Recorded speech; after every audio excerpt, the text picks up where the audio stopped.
Hello class and welcome to Civil 101 with me as your lecturer. Today we'll be learning on rock excavation. Rock excavation is the process of excavating hard, compacted or cemented material that require blasting or the use of ripping and excavating equipment.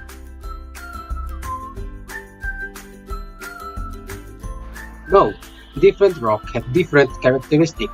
Take a look at this.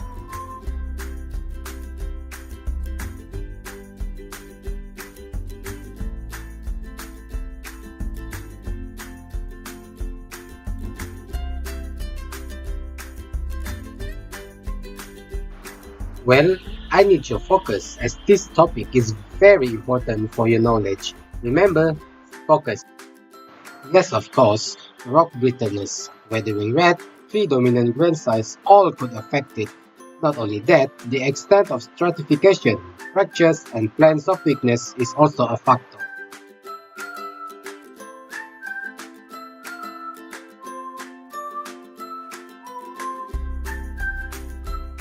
Easy. Just do a visual inspection, but we can only observe the rock surface condition.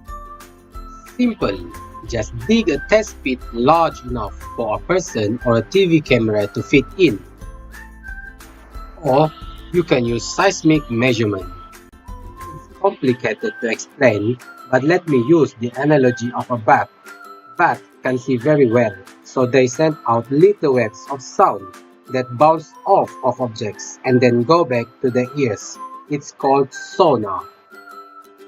So, in the case of seismic measurement, we'll be using a man-made tools to make the sound waves, listen to them, and then record them.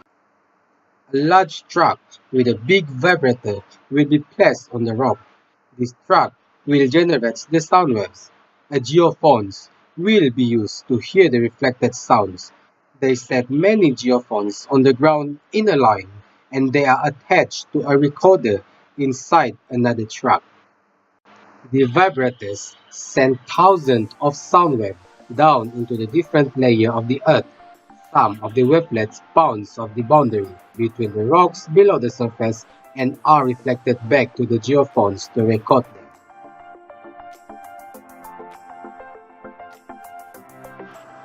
Take a look at this video.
No, you had to run a field test to determine its repairability, but an observation had been made and it showed a good correlation between seismic velocity of rock and its repairability.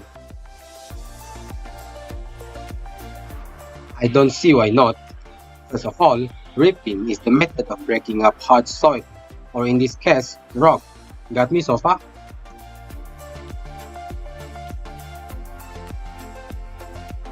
In the old days, third ripper was used. However, nowadays tractor mounted with ripper are used. This is due to the mounted ripper can apply much more downward pressure. Take a look at this example.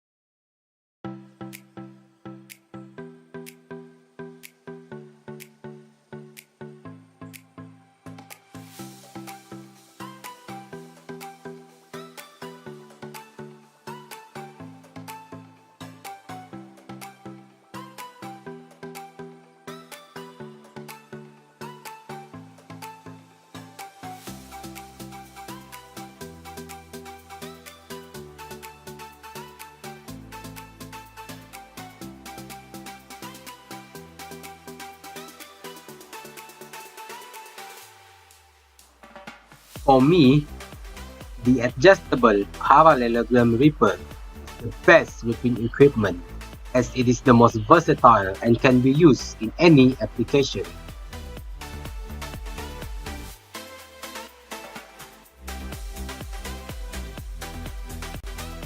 Oh, this equation is used to estimate the ripper production. But before we can use this equation, make sure the effective ripping width, depth, and speed can be measured or estimated. Well, there are two other methods we can use to determine the ripper production. The first method is the method of removing the cuttings to use as a combination between a drill head and a cylindrical bucket, whose diameter is the same as the diameter of the hole. Do you understand what I just said? Another method we can use is by removing the cuttings so that the air and water can be forced through the hollow caliber and drill shaft to the bottom of the hole and then upward around the drill shaft.